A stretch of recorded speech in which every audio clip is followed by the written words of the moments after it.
여러분 혹시 스페인이란 나라의 별미 하몬에 대해서 들어본 적이 있나요? 우리나라에 처음 번역될 때 하몽으로 번역이 돼서 사람들이 하몽이라 그러는데 원래 발음은 하몬에 가깝다고 해요. 돼지고기로 만든 햄이지요. 그게 하몬인데 냉장 시설이 없던 약 1000년 전에 스페인 사람들이 돼지고기를 장기간 보관하고 먹기 위한 방법으로 개발한 요리가 바로 하몬이에요. 그래서 돼지의 주로 넓적다리를 소금에 절여서 6개월에서 길게는 2년을 건조시켜 만드는 거죠. 그런데 건조 과정에서 하얀 곰팡이가 생깁니다. 하지만 이 곰팡이는 먹을 수 있을 뿐만 아니라 숙성 상태와 청결 상태가 모두 최상이라는 것을 보여주는 증거라고 해요. 곰팡이가 피면 버릴 게 아니라 잘 되어가고 있구나, 이렇게 생각한다는 거죠. 그런데 내가 이제 막 먹으려고 만든 음식에 다음날 곰팡이가 피면 이거 어떻게 해야 돼요? 이건 먹을 수가 없는 거예요. 하지만 하몬처럼 또는 우리가 잘 아는 메주처럼 메주를 뜰 때 피는 곰팡이 같은 것은 모든 게 내가 계획한 대로 잘 되어가고 있다는 증거가 된다고요. 우리 삶에 생각하지 못한 문제나 어려움이 곰팡이처럼 불쑥 피어날 때가 있어요. 만약에 이게 내가 전혀 예상하지 못했거나 내가 그 모든 것을 다 책임져야 한다면 이것은 그냥 고통스러운 일입니다. 하지만 장인이 하몬이나 또는 메주를 발효시켜 만드는 것처럼 내 인생이 하나님 손에 쥐어져 있다면, 그렇다면 그 길에서 고난이 찾아와도 아하, 이거는 잘 되어가는 과정이구나, 하나님이 나를 만드시는 계획 가운데 하나구나, 이겨낼 수가 있다는 거예요. 우리가 잘 아는 요셉의 삶을 돌아보세요. 얼마나 사랑받고 자랐습니까? 하지만 형들의 질투와 시기로 애굽에 팔려가잖아요. 애굽 시위대장 보디발 집의 노예가 됩니다. 그런데 창세기 39장 2절을 보면요, 여호와께서 요셉과 함께 하심으로 그가 형통한 자가 되어 그의 주인 애굽 사람의 집에 있으니, 이렇게 기록하고 있다고요. 자유인이었던 요셉이 억울하게 노예가 되었는데 도대체 뭐가 형통하다는 거예요? 게다가 우리가 아는 것처럼 보디발 아내의 모함으로 감옥에 끌려 들어가게 됩니다. 그런데 성경은 이때에도 여호와께서 범사의 그를 형통하게 하셨더라, 반복해서 말하고 있다는 거예요.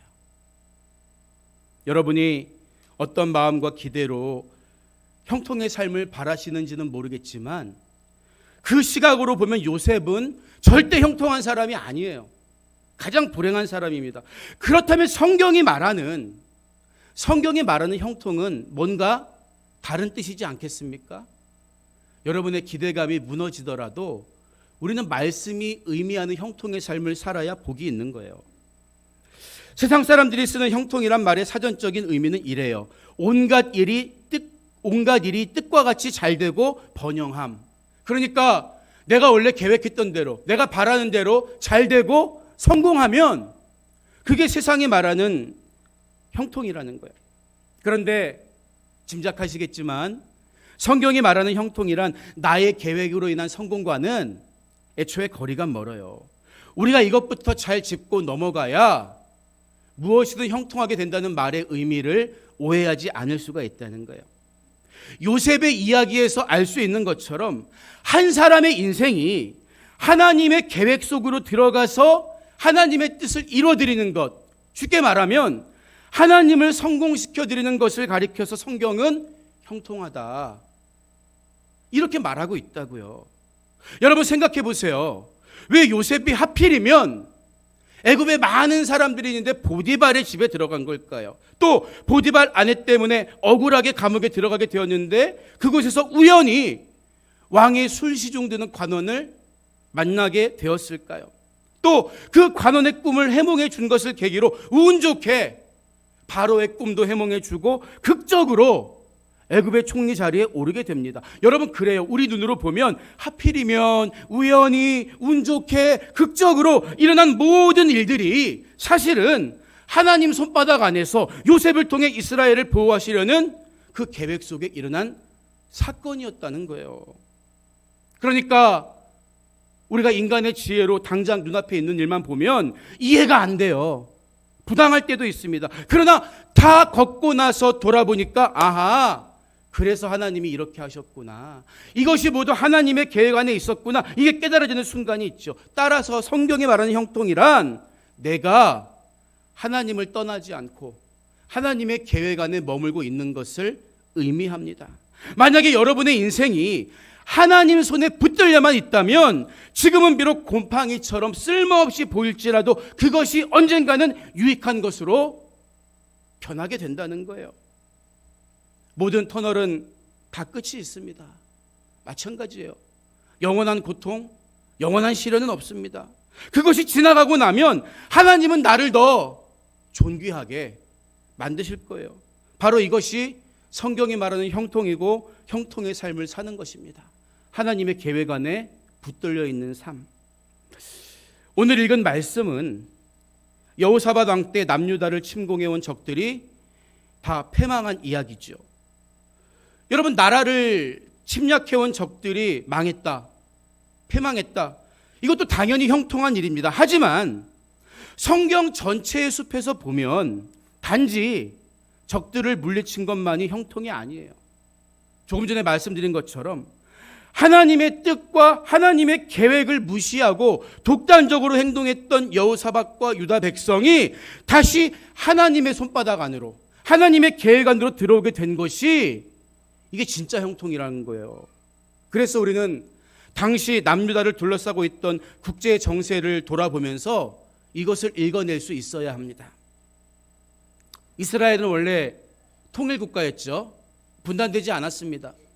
다윗과 솔로몬 시대를 거치면서 최고 전성기를 누리지만 기원전 930년경에 르호보암 때에 이르러서, 솔로몬의 아들 르호보암 때에 이르러서 나라가 남유다와 북이스라엘로 쪼개져요. 왜요? 이것은 솔로몬 시대부터 자행된 우상숭배와 타락에 대한 하나님의 징계였습니다.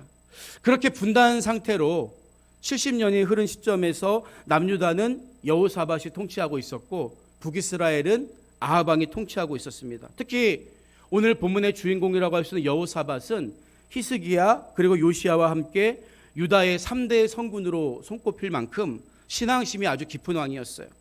그런데 여호사밧이 실수를 해요. 뭐냐 하면 하나님의 뜻을 묻지도 않고 우리가 한 형제 아닌가 하면서 북이스라엘 아합과 덜컥 동맹을 맺은 거예요. 이게 문제의 발단이 됩니다. 왜냐하면 아합이 어떤 왕이에요? 여러분, 시돈의 이세벨 공주와 결혼하면서 북이스라엘에 바알 우상을 퍼뜨린 장본인입니다. 그뿐만이 아니라 바알 신앙을 장려하기 위해서 하나님의 종들을 다 잡아 죽였어요. 그런 악한 왕이었다는 거죠. 그런데도 여호사밧은 성급하게 연합을 추진하는 과정에서 아합의 딸을 며느리로까지 받아들여요. 이 며느리가 아달랴인데 훗날 다윗 집안의 모든 남자들을 멸절시키려는 아주 악한 계획을 품고 악한 일을 서슴없이 저지르기도 합니다. 분위기가 자기에게 좋게 돌아간다고 느낀 아합이 여호사밧이 동맹을 제안하니까 얼마나 좋아요. 그러니까 이참에 원래 우리 조상들의 땅이었던 저 길르앗 라못을 우리 둘이 함께 힘을 합쳐서 점령하자 제안을 하고 여호사밧도 유다의 군대를 모아서 함께 출정합니다. 하지만 이 전쟁에서 아합은 전사하고 여호사밧은 겨우 목숨만 부지해서 예루살렘으로 도망쳐와요.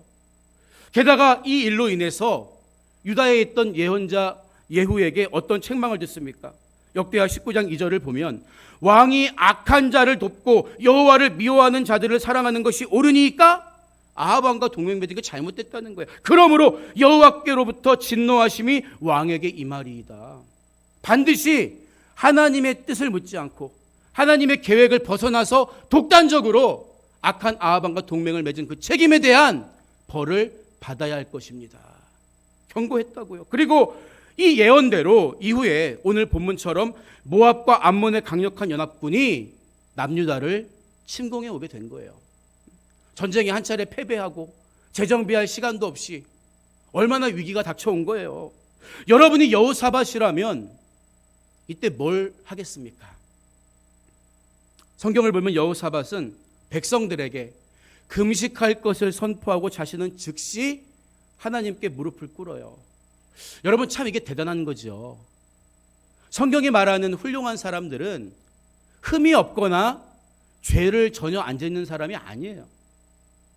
흠이 드러나고 죄가 지적될 때 즉시 그것을 인정하고 하나님 잘못했습니다, 하나님 용서해 주세요, 이렇게 무릎 꿇는 사람들을 성경은 주목하고 있어요. 사람들은 보통 죄를 지적당하면 변명하거나 자기의 체면을 지키기 위해서 그게 별거 아닌 것처럼 무마하려고 애를 써요. 더구나 왕의 신분이면 말 한마디에 사람을 살리고 죽일 수 있지 않습니까? 실제로 여호사밧의 아버지였던 아사 왕은 선지자 하나니의 저주를 듣고 분노하면서 저놈을 당장 옥에 가둬라, 그 말을 듣지 않았던 거예요. 하지만 여호사밧은 예후를 통해 들려주시는 하나님의 징계를 겸손히 받아들이고 엎드려서 하나님 맞습니다, 난 죄인이에요, 그러나 나를 좀 불쌍히 여겨주세요, 긍휼을 구하고 있는 거죠. 여기서 우리가 알 수 있는 사실이 뭡니까? 우리 인간은 죄를 지어서 죄인이 아니라 죄인이기 때문에 죄를 짓는다고 하잖아요. 그 다음 구절이 있어요. 인간은 죄를 지어서 망하는 게 아니라 그 죄를 회개하지 않아서 망하는 것입니다. 한때 경솔한 판단으로 유다를 위기에 초래한 여호사밧이었지만 하나님께 회개하고 기도하니까 하나님이 살 길을 보여주시더라는 거예요. 본문 20절을 보면 이에 백성들이 아침에 일찍이 일어나서 드고와 들로 나가니라. 나갈 때에 여호사밧이 서서 이르되 유다와 예루살렘 주민들아, 내 말을 들을지어다. 너희는 너희 하나님 여호와를 신뢰하라. 그리하면 견고히 서리라. 그의 선지자들을 신뢰하라. 그리하면 형통하리라. 이 말을 했다는 거예요. 한때 하나님보다 북이스라엘의 국력을, 선지자보다 아합을 신뢰했던 것처럼 살았던 여호사밧이 이제는 그게 아니라 하나님의 선지자들을 신뢰하라. 그러면 견고해질 거야, 그러면 형통할 거야, 이렇게 말하고 있는 거예요. 여러분, 그런데 지금 유다를 침략해온 적들이 그냥 한 민족이 아니에요. 암몬과 모압 연합군이죠. 뿐만 아니라 남쪽 마을의 마온 족속까지 가세한 상황이고, 여차하면 세일산 주민들도 합세하려고 기회를 엿보고 있어요. 4개 민족이 연합해 온 거예요. 그런데 그럼에도 불구하고 여호사밧은 견고한 예루살렘 성에 숨어 있지 않고 전통적 방어 진지인 드고와 들로 향했다고요. 물론 여기엔 들이라고 표현되어 있어서 우리가 넓은 벌판을 상상하기 쉬운데, 성지에 가보면 드고와 들은 들판이 아니라 약 1000m 정도 고지대에 위치한 일종의 요새입니다. 적들의 행로를 파악하기 아주 좋아요. 하지만 다수의 연합군을 맞아서 싸우기에는 불리한 면이 있어요, 성보다는. 여러분, 하지만 왜 여호사밧이 백성들을 이끌고 싸우러 나갈 수 있었겠습니까? 성문을 꽁꽁 걸어잠고 숨지 않고 하나님을 신뢰하기 때문에 믿음으로 나간 거예요. 우리가 말로만 하나님을 신뢰하라, 하나님 신뢰합시다, 신뢰합니다, 말로만 하는 거 쉬워요. 그런데 여호사밧은 대놓고 하나님을 신뢰하고 있는 거예요. 백성들에게만 하나님을 신뢰하라 강조한 게 아니라 자기가 신뢰한 거예요. 여호사밧에게는 어떤 믿음이 있었기 때문일까요? 비록 인간이 죄를 짓고 하나님의 손에서 벗어나서 형통을 버린 삶의 자리에 있을지라도 돌이키고 하나님 앞에 엎드리면 하나님은 우리를 다시 붙잡아 주시고 우리를 인도하신다는 이런 믿음이 있었어요. 하나님이 다시 우리를 살려줄 것이 확실하기 때문에 나는 미리 감사합니다. 이게 여호사밧의 신앙이었던 거죠. 이어지는 21절을 보니까 백성과 더불어 의논하고 노래하는 자들을 택하여 거룩한 예복을 입히고 군대 앞에서 행진하며 여호와를 찬송하여 이르기를 여호와께 감사하세 그의 인사하심이 영원하도다 하게 하였더니, 이렇게 말하고 있어요. 여기서 먼저 특이한 게 백성과 더불어 의논하고 이렇게 말하고 있는 점이죠. 여러분, 과거 여호사밧이 아합과 동맹 맺을 때 누구에게 동의 구했습니까? 기도 부탁했습니까? 아니요. 자기 생각대로 독단적으로 결정했어요. 하지만 이제는 돌이키고 난 후에는 하나님이 우리 각자에게 주신 감동을 묻고 공유하면서 아하, 이게 정말 우리에게 원하시는 하나님의 뜻이구나. 그리고 나서 행동한 거죠. 하나님이 당신의 선지자들에게 주신 말씀이 뭡니까? 이 전쟁은 너희가 망할 전쟁이 아니라 반드시 이기는 전쟁이다. 승리할 전쟁이다. 그러니까 여호사밧이 앞서서 선지자들을 신뢰하라 이렇게 말했던 거죠. 그래서 여호사밧과 유다 백성들은 최정의 부대를 앞장 세운 게 아니라 성가대를 맨 앞에 세우고 전쟁에 나간 거예요. 여러분, 상상이 되십니까? 그런데 성가대가 뭐라고 찬양해요? 21절 후반부를 다시 보면 여호와께 감사하세, 그 자비하심이 영원하도다. 아니, 아직 전쟁이 시작되지도 않았는데, 승리를 거머쥐지도 않았는데 뭘 감사합니까? 이미 응답하신 줄 믿고 하나님의 형통을 믿고 감사하고 있는 거예요. 여러분, 진짜 믿으면 감사하게 됩니다. 왜 감사 못하는 줄 아세요? 하나님이 정말 그러실까? 하나님이 정말 하실까? 반신반의하기 때문에 감사 안 되는 거예요. 여러분, 믿음은 언제나 감사로 완성되는 것입니다.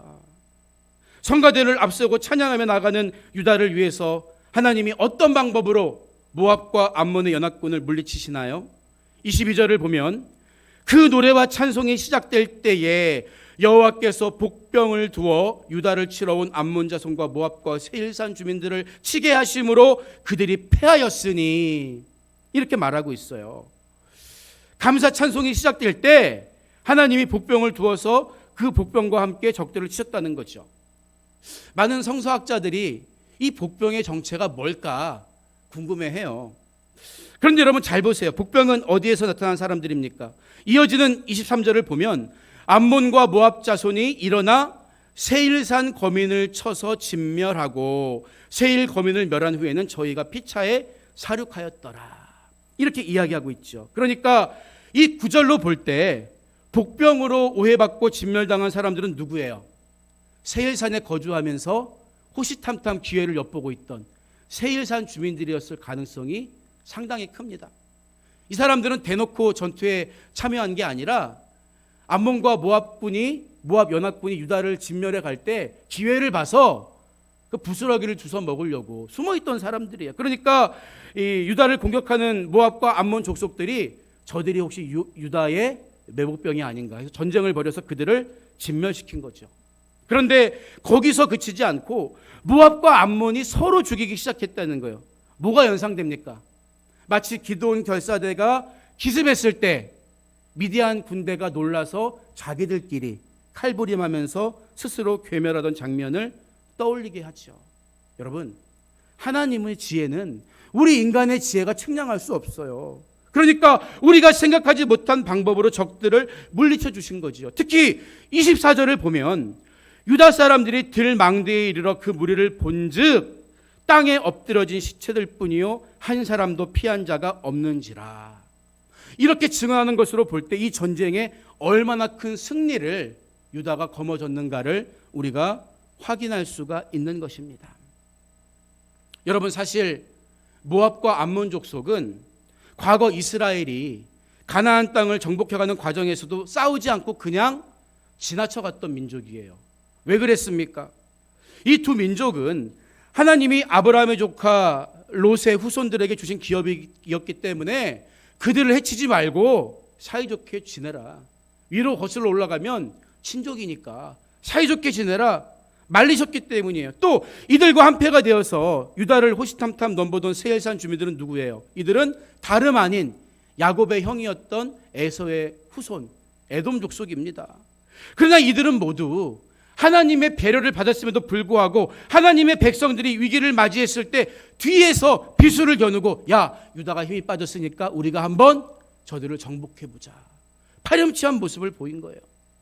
하지만 자기 꾀에 자기가 넘어간 거죠. 그래서 잠언 5장 22절을 보면 악인은 자기의 악에 걸리며 그 죄의 줄에 매인다라고 경고하고 있는 거예요. 여러분을 힘들게 하는 사람이 있습니까? 여러분의 신앙을 핍박하는 사람들이 있나요? 원수 갚으려고 하지 말고 하나님께 맡기시기 바랍니다. 악인은 결국 자기 죄 때문에 그것이 매듭이 되어서 올무가 되어서 스스로 자멸한다는 것이 성경이 오늘 우리에게 보여주는 중요한 교훈이에요. 반대로 하나님은 감사하는 사람에게 복을 독식하게 하는 어마어마한 승리를 주십니다. 하나님 화끈하세요. 감사하는 사람에게는 다 채울 수 없는 복을 주시는 거죠. 본문을 보면은 모압과 암몬에게서 획득한 전리품이 얼마나 많은지 무려 3일에 걸쳐서 그것을 운반했다고 합니다. 그리고 드디어 감사로 이긴 전쟁이 막을 내리게 돼요.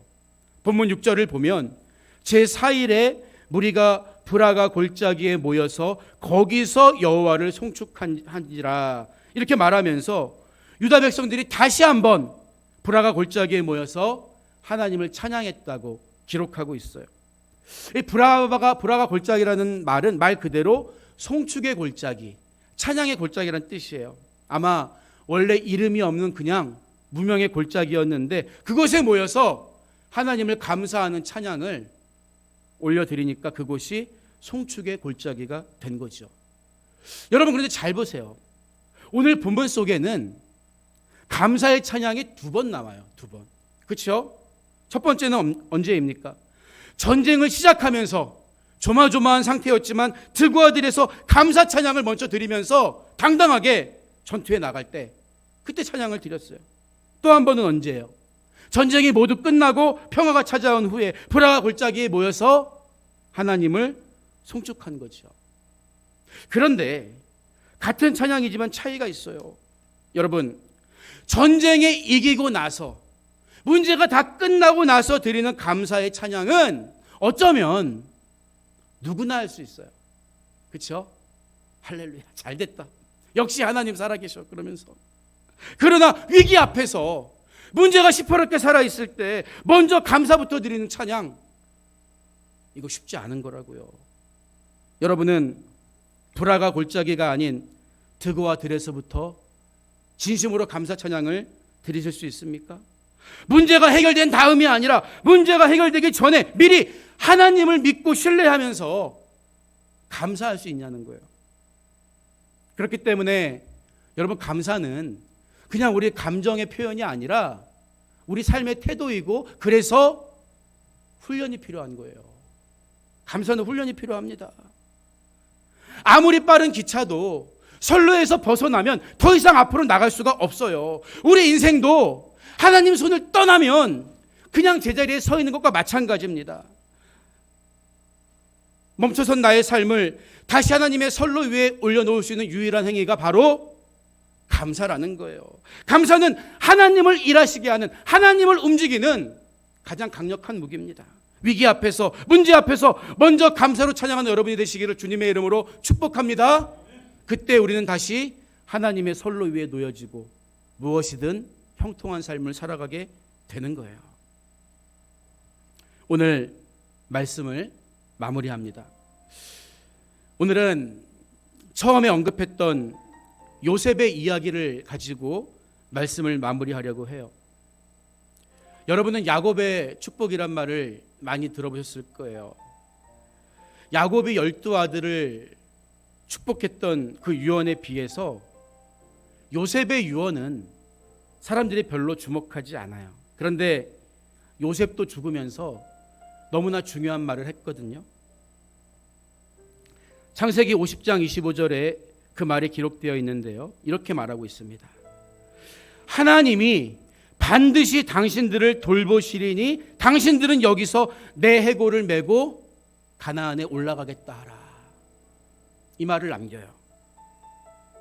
요셉은 하나님이 계획하신 대로 그들을 약속의 땅에 들어가게 하신다는 것을 끝까지 믿었던 거지요. 그러니까 요셉의 진짜 비전은 겨우 애굽의 총리가 된 데서 끝난 게 아니에요. 하나님의 계획 속에 일부가 되었다는 데 있었던 거예요. 그러니까 내 삶은 가나안을 위해 바쳐졌기 때문에 내 해골도 그곳으로 데려가라. 거기까지가 나의 비전이다. 여러분, 요셉 멋있지 않나요?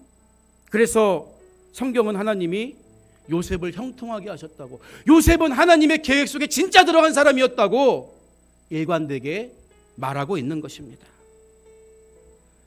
시편 50편 23절은 감사로 제사를 드리는 자가 나를 영화롭게 하나니 그의 행위를 옳게 하는 자에게 내가 하나님의 구원을 보이리라고 약속하고 있어요. 여러분, 감사는 하나님께 영광 돌려드리는 아주 옳은 행위이며, 하나님은 감사하는 자에게 구원을, 그분의 계획을 공개하신다는 거예요. 그러니까 비록 남루하고 초라해 보여도 여러분의 삶이, 여러분의 인생이 하나님 손에 붙들려만 있다면 여러분은 잘 되고 있는 거예요. 형통한 삶을 살고 있는 것입니다. 어떤 상황에서도 이것을 기억하고 감사하면서 무엇이든 형통하게 되는 삶을 누리며 살아가는 여러분 모두가 되시기를 주님의 이름으로 축복합니다.